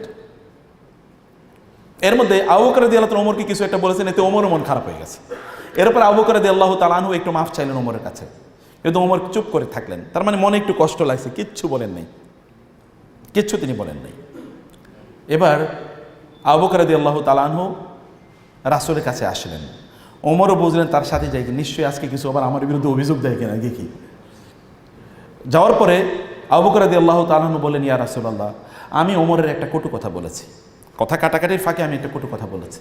বলার পর আমি তার কাছে মাফ চেয়েছি, কিন্তু তিনি কোনো কথা বলেন, তার মানে উনি আমাকে মাফ করেন নাই, তার মানে উনি আমাকে মাফ করেন নাই। এই কথা যখন শুনলেন রাসূল সাল্লাল্লাহু আলাইহি ওয়াসাল্লাম তখন একটু রাগ হয়ে গেলেন, এবং তিনি রাগ হলে তার চেহারাটি একটু লাল হয়ে যেত, আপনারা জানেন। কথা এক্সপ্রেশনে বোঝা যেত, কিন্তু চেহারা একটু লাল হয়ে যেত। তিনি এবার বললেন একটা খুতবার মতো করে, ইয়া মাশারাল মুসলিমিন, হে লোকেরা এদিকে আসো, তোমাদের কি হলো? তোমরা আবু বকরের কেন কষ্ট দাও? আল্লাহর কসম, এই পৃথিবীতে যারা আমার জন্য, আমার দিনের জন্য কিছু করেছে, আমি তাদের প্রত্যেককে তার প্রতিদান দেওয়ার চেষ্টা করেছি, কিন্তু একজন মানুষ রয়ে গেছে যার প্রতিদান আমার পক্ষে দেওয়া সম্ভব না। তিনি হচ্ছেন আবু বকর রাদিয়াল্লাহু তাআলা। এবং তিনি বলেছেন, তোমরা জানো, যখন মানুষরা আমাকে অস্বীকার করেছে, আমাকে কেউ সাহায্য করে নাই, তখন আবু বকর তার সম্পদ দিয়ে, তার জীবন দিয়ে আমাকে সাহায্য করেছে। আল্লাহর কসম, আবু বকরের সম্পদ আমার এই দিন প্রচারের জন্য যত কাজে লেগেছে, আর কোনো কিছু এত কাজে লাগে নাই। ওমর রাদিয়াল্লাহু বলেন, ইয়া রাসূলুল্লাহ, আপনি আমাকে ক্ষমা করে দিন। আল্লাহর কসম, যখন আবু বকর আমাকে বলেছিলেন যে ওমর আমাকে ক্ষমা করে দাও, তখন আমি বলছিলাম, হে আল্লাহ, আমি মনে মনে বলছিলাম, আল্লাহ আমি নিজেও আবু বকরকে ক্ষমা করে দিলাম, তুমিও আবু বকরকে ক্ষমা করে দাও। প্রিয় ভাইরা, বোনেরা, আমি যদি কেবল আবু বকরের কথা বলি তাহলে এটা অন্যায় হবে।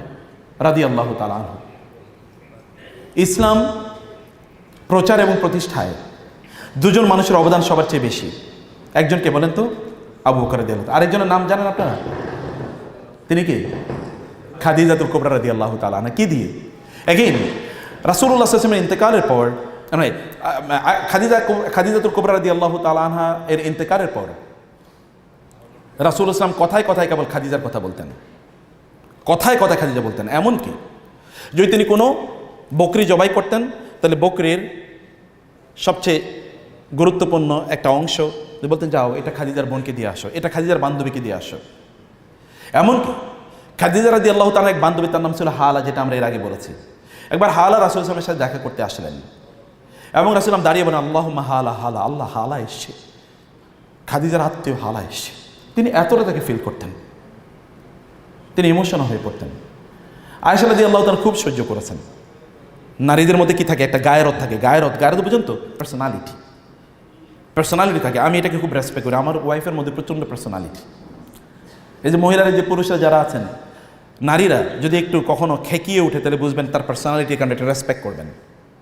এমনি করেন না, তাদের ইগোতে লাগে অনেক বেশি, এবং এটা খুবই জরুরি। আদারওয়াইজ এই পৃথিবী টিকতো না।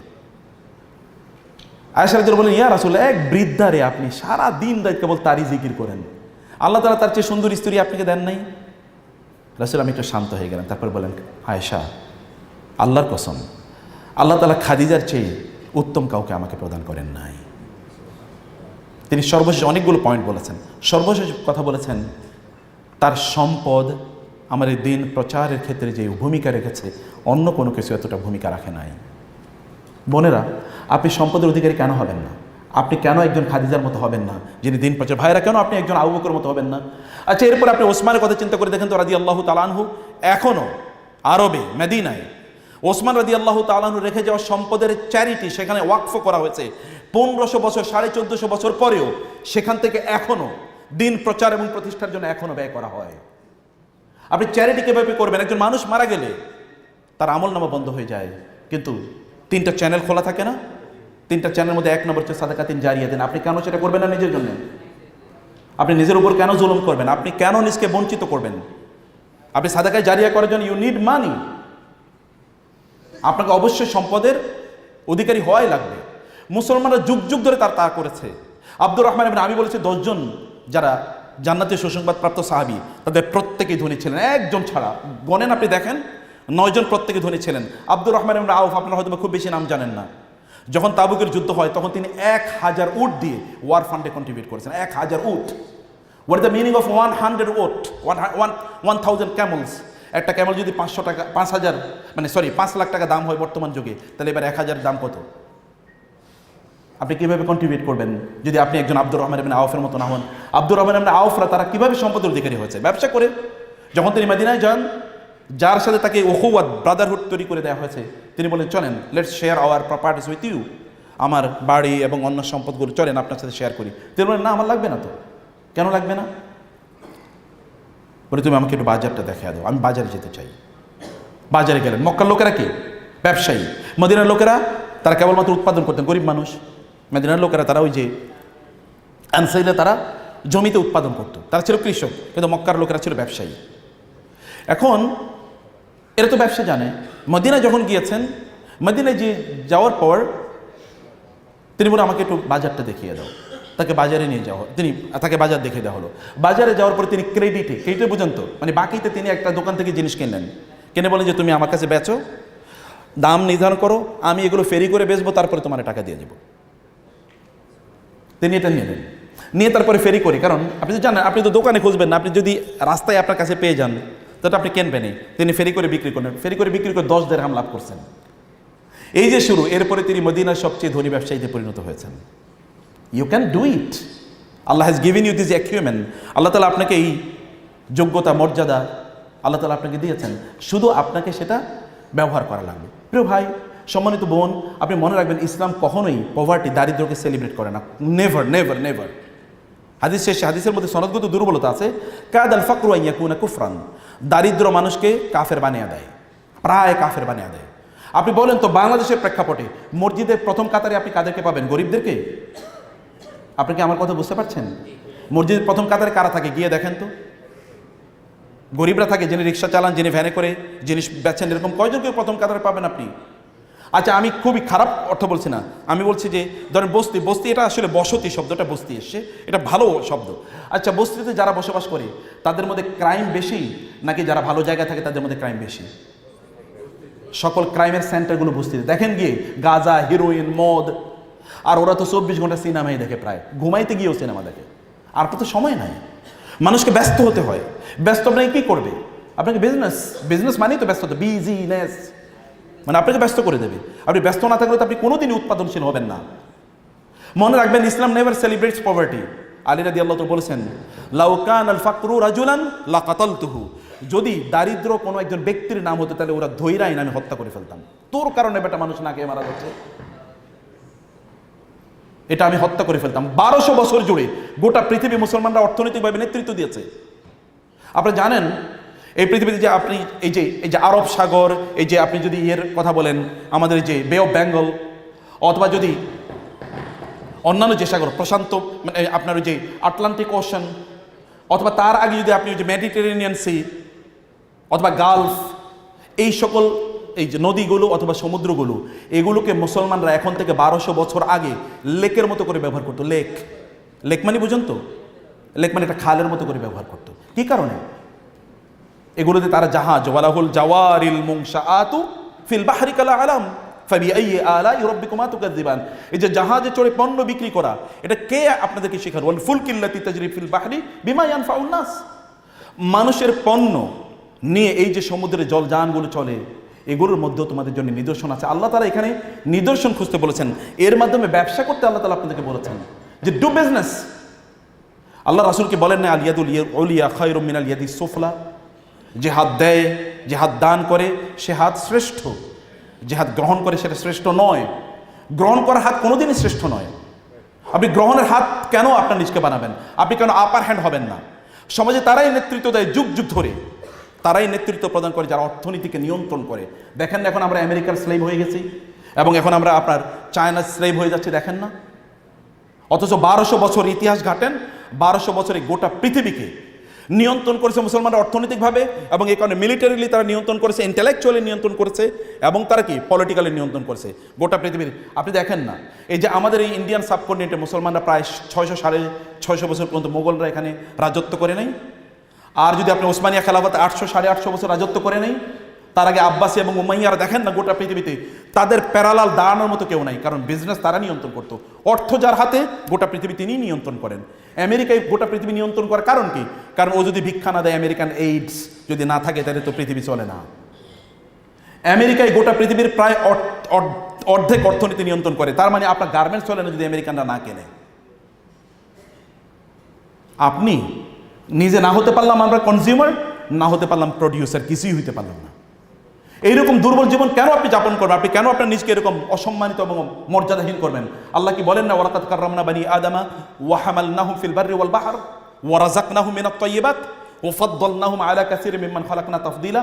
আল্লাহ তাআলা তো বলেছেন, আমি তোমাকে সম্মানিত করে তৈরি করেছি, আমি তোমাকে জাহাজে চড়াই সমুদ্রের এবং আকাশে জাহাজে চড়াই, ship in the ocean and ship in the air. আমি তোমাকে প্লেনে চড়াই, আমি তোমাকে নৌযানে চড়াই। ওয়ারাযাকনাহুম মিনাত তাইয়্যিবাত, আমি তোমাকে পবিত্র জিনিসগুলো রিজিক হিসেবে দিয়েছি। সূরাতুল বাকারার শুরুর দিকে ওয়া মিম্মা রাযাকনাহুম ইয়ানফিকুন। ঈমানদার মুত্তাকি হতে হলে তো আপনাকে সম্পদ অর্জন করা লাগবে, কারণ আপনি ব্যয় করবেন। ওয়া মিম্মা রাযাকনাহুম ইয়ানফিকুন, আপনাকে ব্যয় করা লাগবেই যদি আপনি ঈমানের মানে মুত্তাকি যদি সর্বোত্তম ক্যাটাগরিতে যে আপনি যেতে চান। আল্লাহ সুবহানাহু ওয়া তাআলা কোরআনে বলেছেন, নামাজের পর আমাদের 2 নম্বর কাজ কি জানেন? ফাইদা, এই যে জুমাবার আজকে দেখবেন ইমাম সাহেব এই আয়াত তেলাওয়াত করে, ফাইদা কুদিয়াতিস সালাতু ফান্তাশিরু ফিল আরদি ওয়াবতাগু মিন ফাদলিল্লাহ। ওই যে আবার বলেছে ফাদলিল্লাহ। ফাইদা কুদিয়াতিস সালাতু, when salat is finished, ফান্তাশিরু ফিল আরদি, then spread on the earth, ওয়াবতাগু মিন ফাদলিল্লাহ, and seek the bounties of Allah। তাহলে তোমরা আল্লাহর রিজিক খোঁজো, সম্পদ খোঁজো। ওমর রাদিয়াল্লাহু তাআলা যদি থাকতেন তাহলে মসজিদে নামাজের পর যারা বসে থাকতো তাদেরকে চাবুক দিয়ে পিটিয়ে বের করে দিতেন। বলতেন আসমান থেকে বৃষ্টি নাজিল হয়, আসমান থেকে খাবার নাজিল হয় না। এটা বনি ইসরায়েলের যুগ না যে বললো আল্লাহ আসমান থেকে খাবার নাজিল করো তারপরে মান্না সালওয়া নাজিল করে দেবে। নো, ওয়ানজালনা মিনাস সামাই মাআম মুবারাকা ফাআমবাতনা বিহি জান্নাতি ওয়া হাব্বাল হাসীদ ওয়ান নাখলা বাসিকাতিন লাহা তালউন নাদিদ রিজকান লিল ইবাদি ওয়া আহইয়ানা বিহি বালদাতাম মাইতা মাতাআল লাকুম ওয়া লিআনআমিকুম। কেবলমাত্র আপনাদের নিজেদের জন্যই সম্পদ উপার্জন করা এটা নয়, আপনাদের যে ক্যাটেলসগুলো আছে, পশু পাখিগুলো আছে, সেগুলোর জন্য সম্পদ উপার্জন করা এটা আপনাদের জন্য বাধ্যতামূলক। ইন্না সাবাবনা, আল্লাহ তাআলা বলেছেন মা আসাব্বা, আল্লাহ সুবহানাহু ওয়া তাআলা তিনি আসমান থেকে মুষলধারে পানি বর্ষণ করেন যার মাধ্যমে আপনি ফসল উৎপাদন করবেন। আল্লাহ সুবহানাহু ওয়া তাআলার একটা অন্যতম প্রধান গুণ হচ্ছে তিনি উৎপাদন করেন, আর মুসলমানরা এখন উৎপাদনহীন হয়ে গেছে।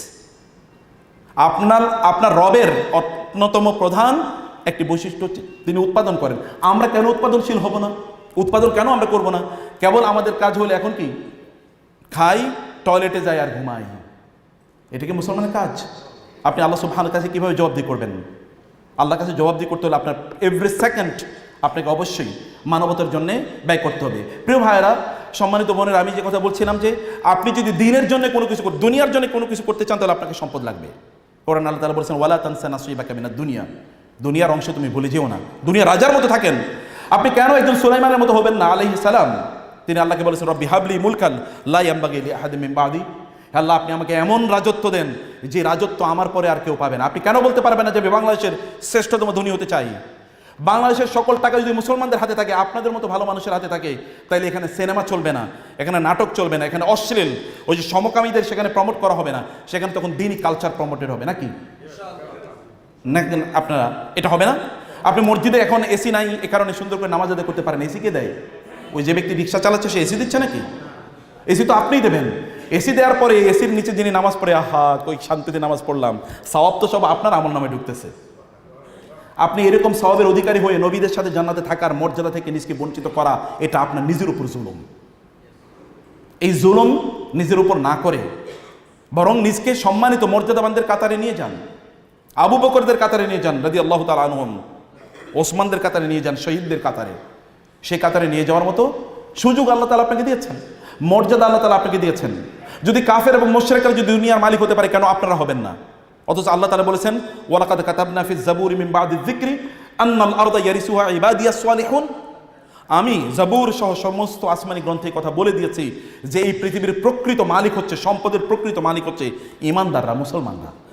আল্লাহ বলছেন, আর আপনি বলতেছেন না আমি গরিব থাকবো। কে আপনাকে বলেছে? যদি কোনো আলেম আপনাকে কথা বলে থাকে যে গরিব হওয়া এটা ইসলাম অনুমোদন, এটা ইসলাম এনকারেজ করে, তাহলে তিনি জুলুম করেছেন ইসলামের উপর। যদি কেউ বলে থাকে, অথবা তিনি মিস আন্ডারস্টুড ইসলাম, ইসলামকে বুঝে নিলেন, ইসলামকে বুঝে নিলেন। ইসলামকে যদি প্রচার করা লাগে তাহলে আপনাকে সম্পদের মালিক হওয়া দরকার। সম্পদ কী কারণে আপনি অর্জন করবেন সেই বিষয়টা আমি just coming to that point, আমি বলছি সম্পদের মালিক আপনাকে হওয়া লাগবে।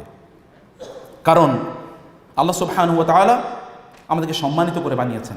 আপনি আপনার নিজকে অসম্মানিত করতে পারেন, আপনি হাত পাততে পারেন না মানুষের কাছে। সাহাবায়ে কেরাম 7 জন সাহাবীর আমি একটা জীবনী পড়েছিলাম। সাহাবীরা তাদের রাসূল সাল্লাল্লাহু আলাইহি ওয়াসাল্লামের কাছে তারা আসলেন এবং রাসূল তাদের হাতে হাত রেখে বায়াত করলেন এবং বললেন তোমরা এরপরে কোনো মানুষের কাছে কোনো কিছু চাইবা না।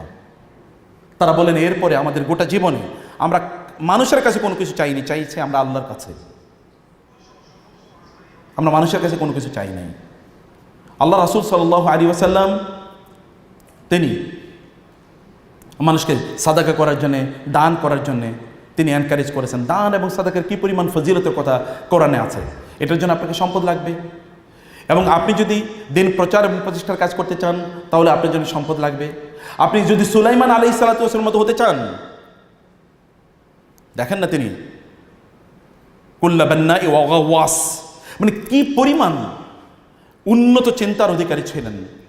জিনদেরকে পর্যন্ত তিনি তার ডেভেলপমেন্ট, এই যে আপনারা এখন কনস্ট্রাকশন ইঞ্জিনিয়ারিং বলছেন, কনস্ট্রাকশনে তিনি লাগাইতেন জিনদেরকে। কারণ কি বলেন তো? দেখবেন গ্রাম অঞ্চলে বলা হয় এখন ওই জিনে ওই মসজিদটা বানিয়ে দিয়ে গেছে, আছেন এরকম বিভিন্ন জায়গায় যে জিন ওই মসজিদ বানিয়েছে, জিন মসজিদ। জিনদেরকে তিনি লাগাতেন এগুলো কনস্ট্রাকশন করার জন্য, বিল্ডিং ইমারত বিশাল বিশাল নির্মাণ করার জন্য। এবং অগাওয়াস, সমুদ্র থেকে দামি মুক্তা অথবা ওইরকম দামি পাথরগুলো খুঁজে নিয়ে আসার জন্য তিনি জিনদেরকে কাজে লাগাতেন। উৎপাদনশীলতা, কোরআনে আল্লাহ সুবহানাহু ওয়া তাআলা আরেকজনের কথা বলেছেন, ইয়াসআলুনাকা আন যিল কারনাইন কুল সাআতলু আলাইকুম মিনহু যিকরা। যুলকারনাইন আলাইহিস সালামের কথা আল্লাহ তাআলা বলেছেন, এবং আল্লাহ তাআলা বারবার বলেছেন সুম্মা আতবা সাবাবা সুম্মা আতবা সাবাবা। অর্থাৎ যুলকারনাইন আলাইহিস সালামকে আল্লাহ তাআলা এমন প্রপার্টি প্রদান করেছেন, এগুলোকে ব্যবহার করে তিনি পৃথিবীর এই প্রান্ত থেকে ওই প্রান্তে ঘুরে ঘুরে বেরিয়েছেন। ইকুইপমেন্ট, প্রপার্টি, ওয়েলথ, এরকম অসংখ্য ঘটনা কোরআনে আল্লাহ সুবহানাহু ওয়া তাআলা জানিয়ে দিয়েছেন। আপনার সূরাতু আল মাউন পড়েন, আরাআইতাল্লাযী ইউকাযযিবু বিদ্দীন ফাযালিকাল্লাযী ইয়াদউল ইয়াতীম। আল্লাহ তাআলা এখানে দিনকে প্রত্যাখ্যান এবং ইয়াতীমকে দান সাদাকা না করা, তাকে তাড়িয়ে দেয়া, এই দুটাকে প্যারালাল বলে ঘোষণা করেছেন। আপনার নিজকে এরকম একটা এলিট স্ট্যাটাসে নিয়ে যেতে পারেন না। কেউ যদি আপনার কাছে চায় তাহলে পকেটে যা আছে তা দিয়ে দেন এবং আপনার মনটা অনেক ভালো থাকে। এরকম মন করা এটা তো আপনার অধিকার। আপনার মনটাকে এরকম প্রফুল্ল রাখা যে আমার যা মনে চায় আমি তা দিতে পারি, কারণ আমার এত পরিমাণ আল্লাহ তাআলা দিয়েছেন, আমার যা মনে চায়। I don't fear any poverty, আমি দারিদ্র্যের ভয় করি না, কারণ আমার আল্লাহ আমাকে এত দিয়েছেন, আমি দিয়ে শেষ করতে পারবো না। এরকম জায়গাতে আপনি নিতে পারেন আপনি নিজকেই ইচ্ছা করলেই। মানে অনেকে এমন হচ্ছে যে আয় ইনকাম করলে আরেকজনে দেওয়া লাগবে, এই কারণে তিনি আয় ইনকাম করতে চান না। নো, আপনার সম্পদ, আপনার মাকে আপনি একটা ভালো জায়গায় রাখবেন, আপনার বাবাকে ভালো জায়গায়, আপনার বোনেরা কষ্টে আছে তাদেরকে প্রচুর পরিমাণ সম্পদ দেন না আপনি, আপনার এলাকার লোকদেরকে আপনি প্রচুর পরিমাণ দেন, আপনার আত্মীয় স্বজনকে প্রচুর পরিমাণ দেওয়ার জন্য কমপক্ষে ইনকাম করেন যে তাদেরকে আমি দেবো। আপনার মা বলুক, আপনার মাকে আপনি প্রতি বছর হজ উমরায় নিয়ে যান না, এটুকু মায়ের প্রতি করেন, করার জন্য আপনার টাকা লাগবে। আপনার বাবাকে আপনি হজ উমরায় নিয়ে যান প্রতি বছর, আপনি যেতে পারলেন না, কাউকে পাঠিয়ে দেন, স্পন্সর করেন, এটা করার জন্য আপনি ইউনিট মানি। আপনার এলাকায় লোকজনের যেন তৃপ্তি ভরে তারা নামাজ আদায় করতে পারে, একটা মসজিদ করে দেন। এলাকার বাচ্চারা যেন দিন শিখতে পারে, এই কারণে একটা কি একটা মাদ্রাসা করে দেন, একটা পাঠাগার করে দেন যেখানে আপনি 1000 বই কিনে দিতে পারবেন। এই জন্য ইউনিট মানি। আপনি মানি ছাড়া কীভাবে, সম্পদ ছাড়া একটা পাও তো আপনি নামতে পারবেন না, আগাতে পারবেন না। কিন্তু সম্পদকে তাহলে আপনি কেন, আমরা সম্পদকে ছেড়ে দিয়েছি আর ইহুদিরা সম্পদকে, খ্রিস্টানরা সম্পদকে নিয়ে গেছে, আর এখন আমরা কি ভিক্ষার মতো করে ওদের কাছে হাত পেতে থাকি। গোটা মুসলিম বিশ্বটা একটা ভিক্ষুক জাতিতে পরিণত হয়েছে, অথচ আল্লাহ সুবহানাহু ওয়া তাআলা ভিক্ষাবৃত্তিকে আল্লাহ তাআলা ডিসডেইন করেছেন। আপনারা জানেন হাদিসে এসেছে রাসূল সাল্লাল্লাহু আলাইহি ওয়াসাল্লাম আল্লাহর কাছে ভিক্ষা থেকে, দারিদ্র্য থেকে আল্লাহর কাছে মুক্তি চেয়েছেন। আল্লাহুম্মা ইন্নী আউযু বিকা মিনাল কুফরি ওয়াল ফাকর ওয়া আউযু বিকা মিন আযাবিল কবরি লা ইলাহা ইল্লা আনতা। তিনি দোয়া করতেন, হে আল্লাহ, আমি তোমার কাছে কুফরি এবং দারিদ্র্য দুটো থেকে আমি কি চাই, আশ্রয় চাই। তুমি আমার এই কুফরি এর মাধ্যমে পরীক্ষায় ফেলো না, দারিদ্র্যের মাধ্যমে পরীক্ষায় ফেলো না। দারিদ্র একটা পরীক্ষা।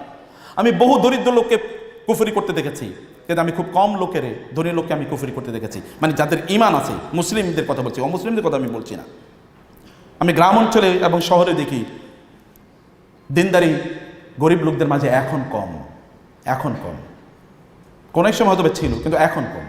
কারণ আল্লাহ রাসূলের কথা তো মিথ্যা হতে পারে না, যে দারিদ্র মানুষকে কুফরির দিকে নিয়ে যায়, এটা তো মিথ্যা হতে পারে না। দারিদ্রকে সেলিব্রেট করা এটা ইসলাম অনুমোদন করে না। আপনাকে দারিদ্রের, নিজকেও দারিদ্র থেকে বের করে নিয়ে আসা এবং অন্যদেরকে, নিজেরা তো আপনার বের হবেনি, অন্যদেরকে দারিদ্র থেকে বের করে নিয়ে আসার কাজ আপনাকে করতে হবে। প্রিয় ভাইরা, আপনার যখন আবাসনের কথা আমি বলছি, একজন মানুষের জন্য সুন্দর একটা আবাসনে করে দেওয়ার একটা ব্যবস্থা করে দেয়, এটা কি অসাধারণ কাজ। এর চেয়ে উত্তম কোনো কাজ আমি দেখিনি দুনিয়াতে। কারণ একজন মানুষ একটু নিরাপদে তার মাথাটা গুঁজতে পারবে এমন একটা জায়গায় আপনি কাজ করছেন। সুবহানাল্লাহ বিহামদি। তার একটা বাসা নির্মাণের জন্য একটা কাজ করলেন। সুবহানাল্লাহ বিহামদি। কি বিশাল নেয়ামতপূর্ণ একটি কাজ আপনার করার সুযোগ আল্লাহ সুবহানাহু ওয়া তাআলা আপনাদেরকে করে দিয়েছেন। সম্পদের প্রতি আমাদের দৃষ্টিভঙ্গি যেন কোনো অবস্থায় খারাপ না হয়। রাসূল ইসলাম বলেছেন, আল্লাহর কাছে আল গানি আশ-শাকির খায়রুম মিনাল ফাকির আস-সাবির। একজন গরিব মানুষ কিন্তু ধৈর্যশীল, তার চেয়ে একজন ধনী যিনি আল্লাহর প্রতি কৃতজ্ঞ, তিনি আল্লাহর কাছে অনেক বেশি প্রিয়। আপনি আল্লাহর কাছে কেন প্রিয় হবেন না? অপ্রিয় কেন হবেন, বা একটু কম প্রিয় কেন হবেন? বেশি প্রিয় হন। বেশি প্রিয় হওয়ার জন্য আপনি সম্পদ অর্জন করে আল্লাহর কৃতজ্ঞ হন। আপনি যদি রাতের বেলা ঘুমাতে যান, আপনি তাহাজ্জুদের নামাজে কীভাবে উঠবেন?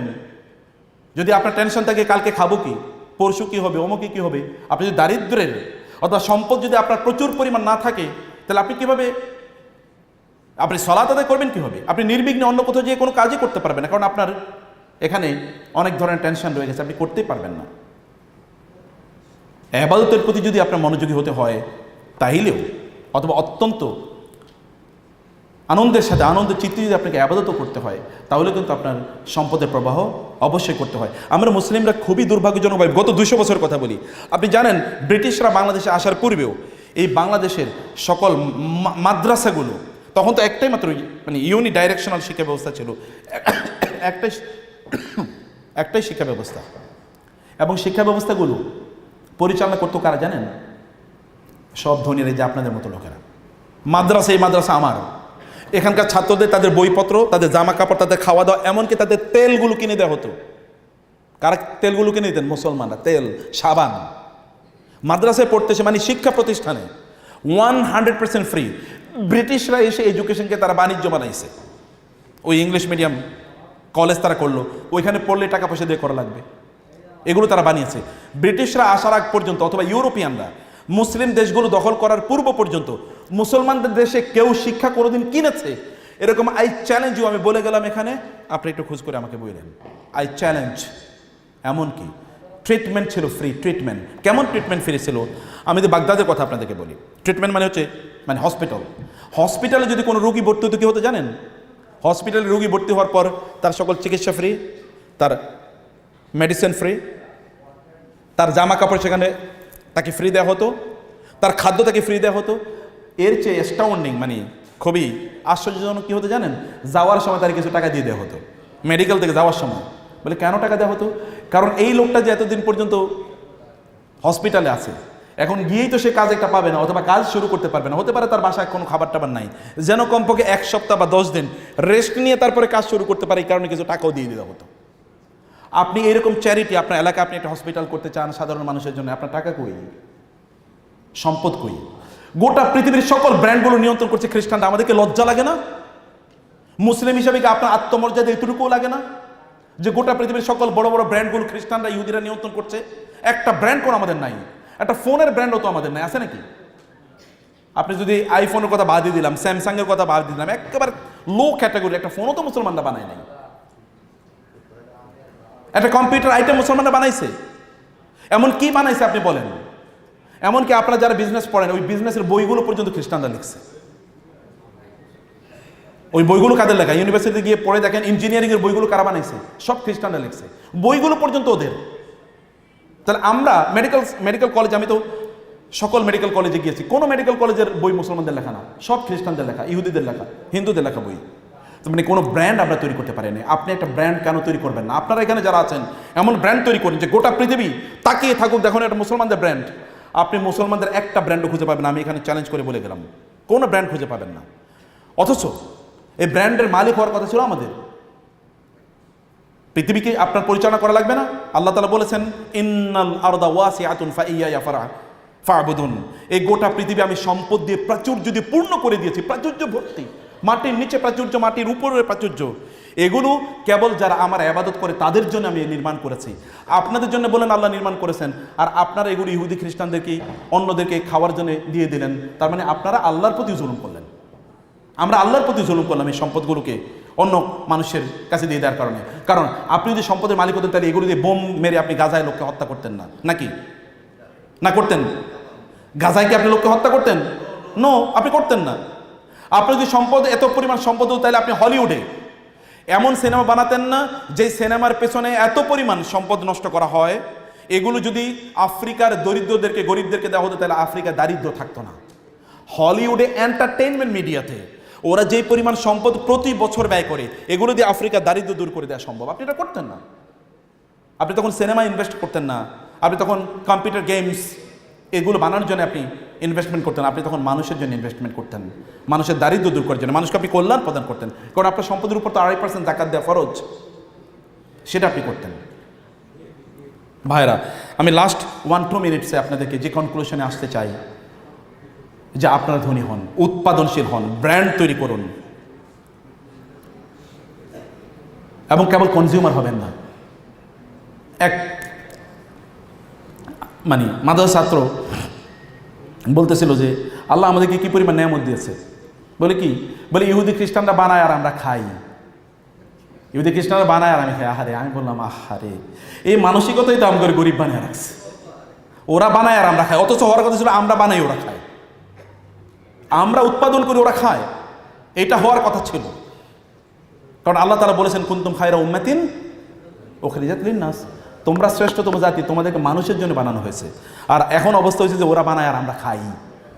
এবং ওরা কম্পিউটার গেমস বানাইছে, আমরা এটা দেখি, ওরা সিনেমা বানায়, আমরা বসে বসে দেখি।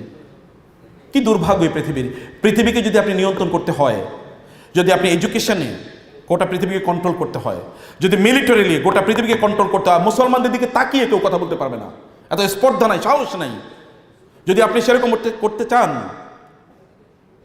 এবং আপনি যদি পলিটিক্যালি যে না আমি আমার এলাকায় আমি এরকম কোনো জুয়া খেলতে দেবো না, আমার এলাকায় সবচেয়ে বেশি সম্পদের আপনাকে অধিকারী হতে হবে, যদি তা করতে হয়, আপনি এলাকায় যদি সবচেয়ে প্রভাবশালী মানুষে পরিণত হতে চান, তাইলে আপনি আমার মতো এইরকম কেবল হইয়েন না যে আমি কেবলমাত্র বক্তৃতা দিচ্ছি কিন্তু আমার কোনো টাকা পয়সা নাই।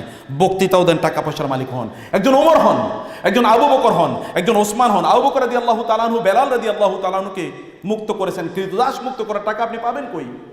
আনহু আয়েশা রাদিয়াল্লাহু তাআলা সহ রাসূল সাল্লাল্লাহু আলাইহি ওয়াসাল্লাম বসে আছেন, এর মধ্যে ওসমান রাদিয়াল্লাহু তাআলা, আবু বকর আসছেন, রাসূল মেহমানের ভাবে বসে আছেন, ওমর রাদিয়াল্লাহু তাআলা আনহু আসলেন, রাসূল আগের মতো করে বসে আছেন। এর মধ্যে যখন ওসমান আসলেন, রাসূল এবার একটু পরিপাটি হয়ে সোজা হয়ে কাপড়টা একটু নিচের দিকে নামিয়ে একেবারে পরিপাটি হয়ে এরকম বসে আছেন। আয়েশা রাদিয়াল্লাহু বললেন, ইয়া রাসূলুল্লাহ, আবু বকর রাদিয়াল্লাহু তাআলা আনহু আসলেন, আপনি একটু নড়াচড়া করলেন না? ওমর রাদিয়াল্লাহু তাআলা আনহু আসলেন, আপনি একটু নড়াচড়া করলেন না? ওসমান রাদিয়াল্লাহু তাআলা আনহু আসলেন, এরকম পরিপাটি হয়ে একেবারে সাজগোজের মতো অবস্থা, জামা কাপড় সব ঠিকঠাক করে বসে আছেন কেন? তিনি বলেন, ওসমান এমন একজন মানুষ, ওসমানের দেখে ফেরেশতারা পর্যন্ত লজ্জা পায়। ওসমানের দেখলে ফেরেশতারা পর্যন্ত লজ্জা পায় রাদিয়াল্লাহু তাআলা আনহু। এই কারণে ওসমান আসলে আমি এরকম থাকতে পারি না, আমি একটু পরিপাটি হয়ে যাই। আপনি কেন তার মতো হবেন না? ওসমান গনি মানে ধনী, আমাদের দেশে বলে তো ওসমান গনি মানে ধনী, তার নামের সাথে ধনী শব্দটা মিলে গেছে, নামের সাথে মিলে গেছে। এই আরব বিষয়ে আমাদের উস্তাদরা বলতে পারবেন, বিলিয়নস অফ সরি আমি একটু হালকা অসুস্থ, বিলিয়নস অফ ডলার্সের বই আরবরা তারা কি করেছে জানেন? এগুলোকে পিডিএফ করে সব ফ্রি করে দিয়েছে। আমরা তো ছোটোবেলায় প্রচুর পরিমাণ বই কিনতে হতো, আমাদেরকে এত টাকা পয়সা, এত বই কিনবো কি দিয়ে, সম্ভব ছিল না। কিন্তু এখন এগুলো সব অ্যাভেলেবল। আমার একটা প্যাড আছে, আইপ্যাড, এই আইপ্যাডে ধরেন কমপক্ষে 10,000 বই আছে, কিতাব আছে। এই 10,000 কিতাব যদি কিনতাম তাহলে আমি জানি না এটা কয় কোটি টাকা লাগতো। এগুলো সব ফ্রি করে দিয়েছেন। আয়েজ আল কারনি সৌদি আরবের একজন বড় দায়ী, উনি বলেন, আমি একবার এক অঞ্চলে গেলাম, একজন লোকের সাথে সাক্ষাৎ হলো আমার। সাক্ষাৎ হওয়ার পর তিনি একজন মহিলা, ভেতর থেকে মহিলা আমাকে বলেন যে শেখ, আপনার সাথে আমার একটা ইস্যু আলোচনা করা আছে। বলে কি? বলে আমার এরকম কয়েক বিলিয়ন টাকা আছে আমার, আমি ভাবলাম যে এগুলোকে একটা ভালো কাজে ব্যয় করি। কী কাজে ব্যয় করা যায় আমি চিন্তা করছিলাম। পরে আমি ভাবলাম যে এই যে আমাদের প্রাচীন তুরাসুল আরবি, তুরাসুল ইসলামী বলা হয়, মানে প্রাচীন ইসলামিক হেরিটেজ, আমি এগুলোকে সব পিডিএফ করে তারপরে মানুষকে ফ্রি বিতরণ করব। বলে অসাধারণ কাজ।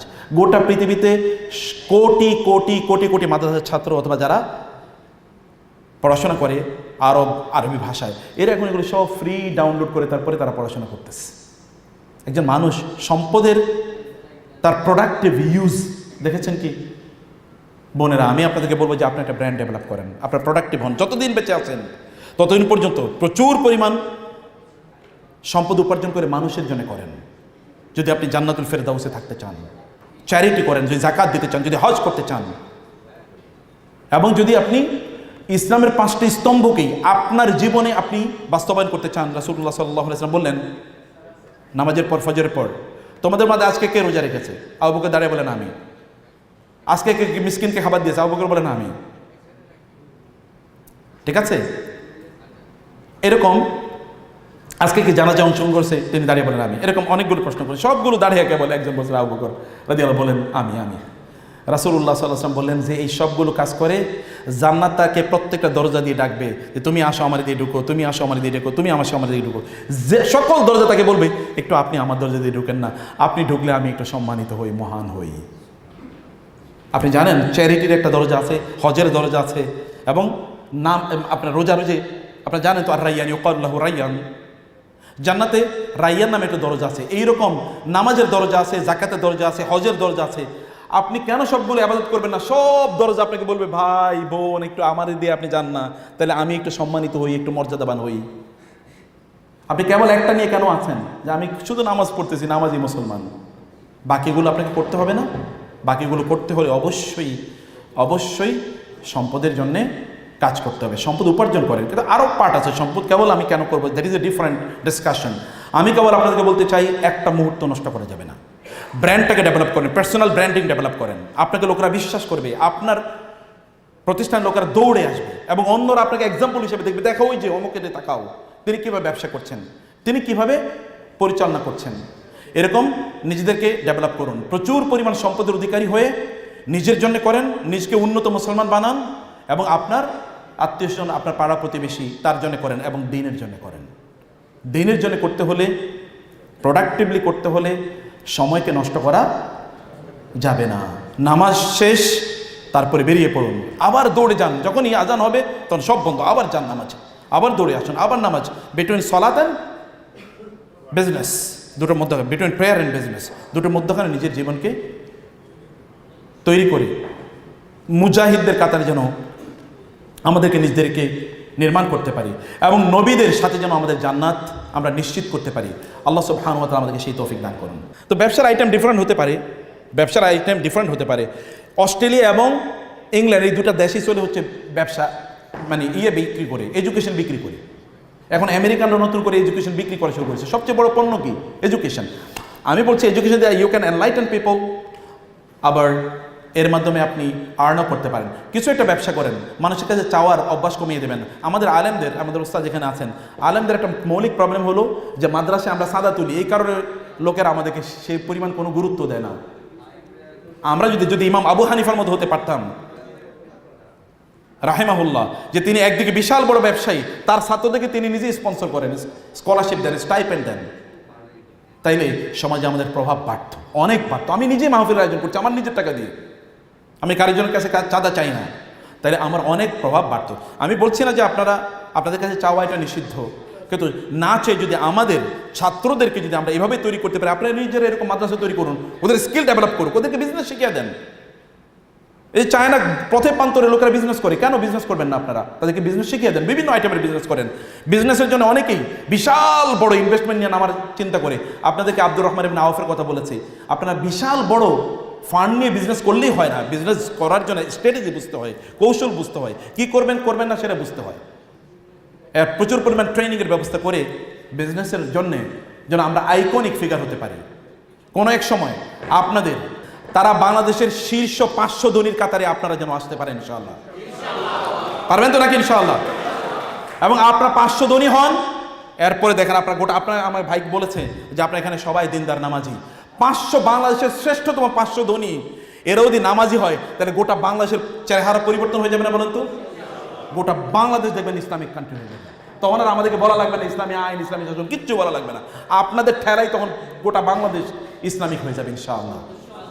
Salafi.9 রাসূলের কথা বলে।